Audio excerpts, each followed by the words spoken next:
महायोगी उपाध्याय श्री गुप्ती सागर जी गुरुदेव के प्रवचन और लेटेस्ट धार्मिक भजन व कार्यक्रम निशुल्क देखने व सुनने के लिए हमारे YouTube चैनल गुप्ती धाम को आज ही सब्सक्राइब करें और सबसे पहले देखने के लिए बेल आइकन पर क्लिक जरूर करें।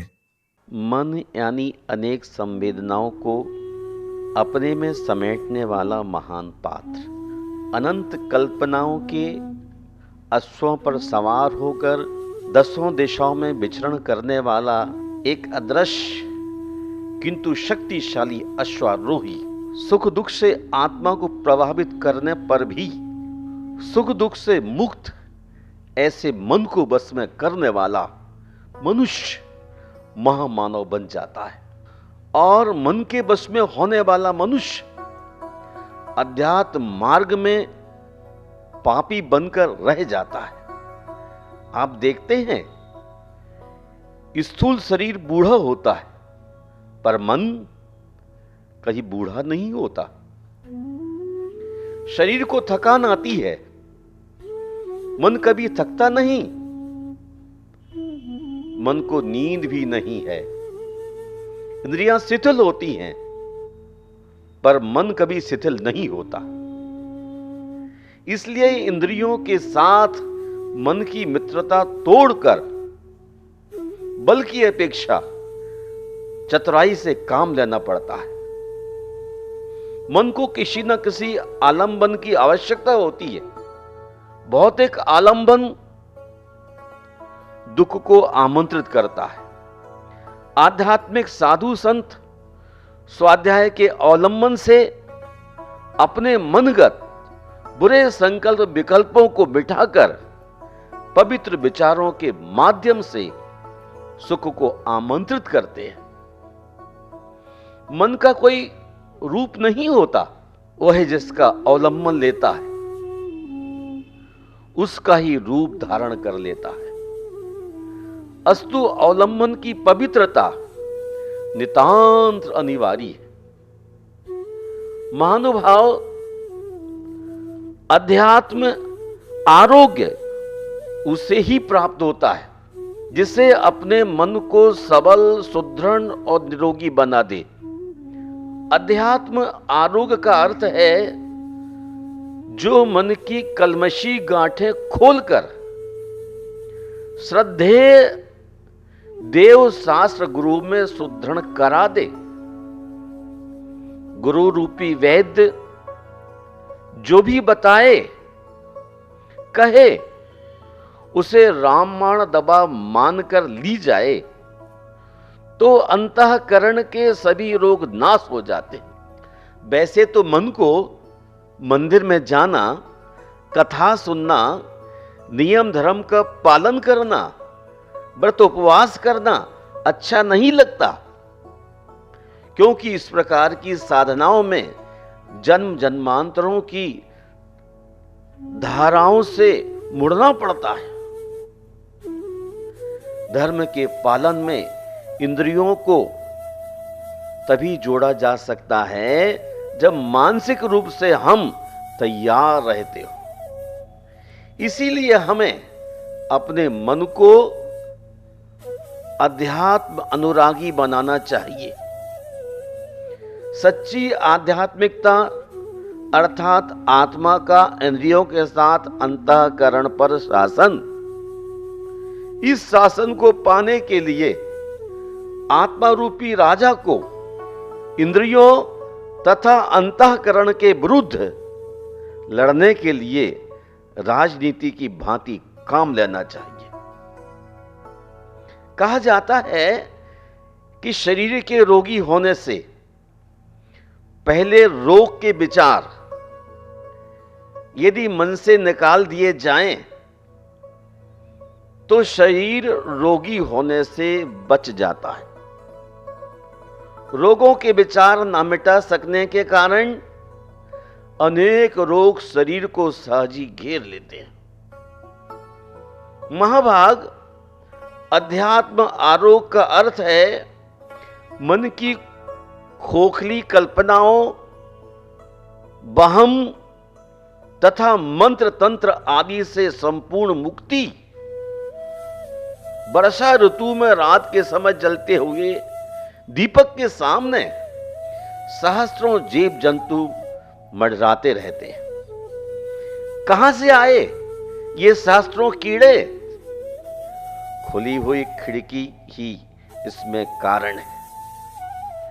संसार रूपी वर्षा ऋतु में अज्ञान रूपी अंधकार में अनेक प्रकार के विभाव भाव रूपी विषैले जीव जंतुओं का आतंक रहता है, क्योंकि हमारे जीवन रूपी घर की एक नहीं 5-5 खिड़कियां खुली हुई हैं। जिह्वा को तरह तरह के स्वाद लगे हुए हैं। आंखों में अयोग्य रूप हैं। कानों में विषी गीत गूंजते हैं। कामुक जीवों की गंध नासिका में प्रवेश करती है। कोमल स्पर्श मन को बहलाता है। ये सभी सांसारिक वर्षा ऋतु की पैदावार है।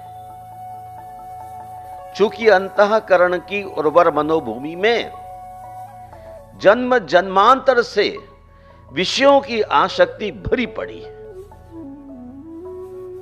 मन दीपक की तरह है, जो इंद्रियों रूपी खिड़कियों से बाहर झांकता रहता है और विषय रूपी कीटाणुओं को खींचकर भीतर ले आता है। इस प्रकार हम असंख्य अशुभ विभाव रूपी जंतुओं के बीच गिर जाते हैं,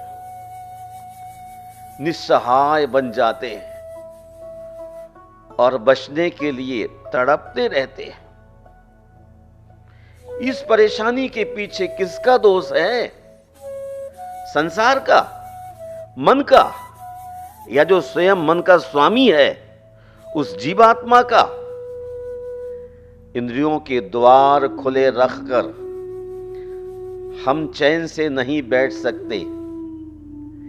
ये द्वार बंद करने आवश्यक हैं। समझदार और विवेकी पुरुष पहले खिड़कियां बंद करेगा, फिर बाहर के विषय जो पहले से अंदर घुस गए हैं उन्हें समझदारी पूर्वक बाहर निकालेगा।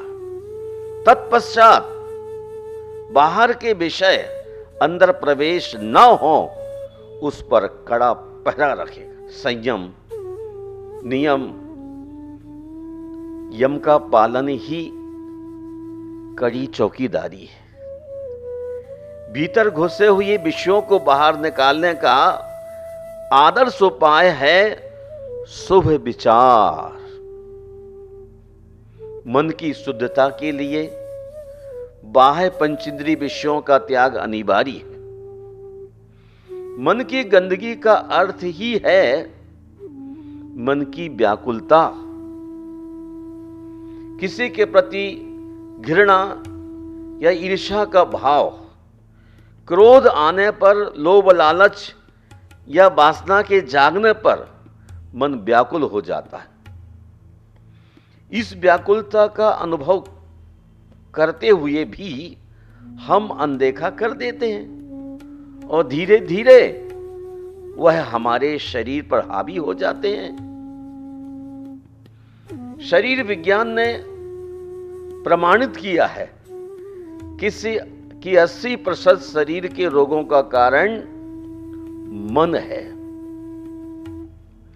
बीमारी मन की होती है और उपचार शरीर का करते हैं। बीमारी मन की होती है, उपचार शरीर का करते हैं। शरीर के उपचार से ऊपरी राहत तो मिलती ही है, लेकिन रोग का मूल समाप्त नहीं होता। वह तभी समाप्त होगा जब मन की अशुद्धि का उपचार किया जाए। महानुभाव, यदि मनुष्य निरंतर क्रोध और आवेग में रहता है तो मान लेना चाहिए कि वह स्वयं ही अपने जीवन रस का हनन कर रहा है। क्रोध हृदय पर तुरंत प्रभाव डालता है। क्रोध हृदय पर तुरंत प्रभाव डालता है, ज्ञान तंतुओं को धक्का देता है।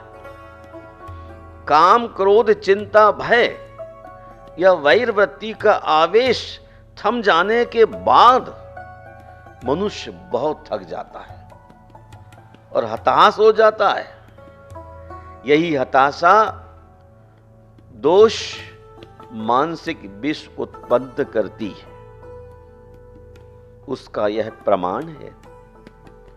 जीवन में आनंद, उत्साह, धैर्य, क्षमा, संतोष, विवेक, ब्रह्मचर्य, नम्रता, सहिष्णुता, प्रामाणिकता, गुणग्राहिता, परोपकार, वाणी व्यवहार, प्रार्थना, पुरुषार्थ, श्रद्धा जैसे सद्गुणों को आत्मसात करके जीवन को सदा शुभ चेतना युक्त रखें।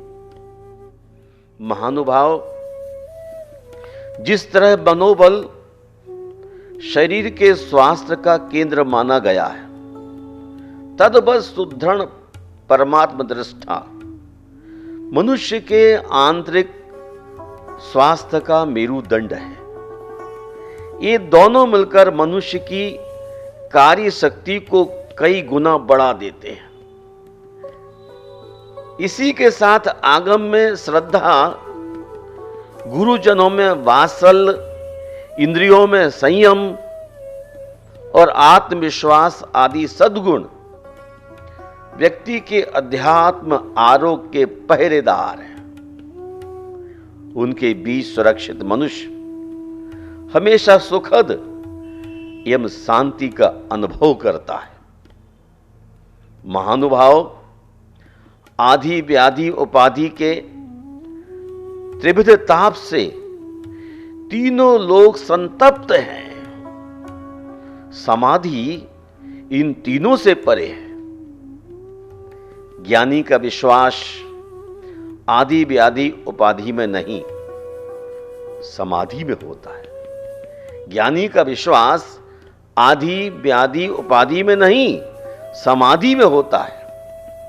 समाधि साधना सिद्धि का अंतिम चरण है। इतद अर्थ हमेशा सद संगति करते रहे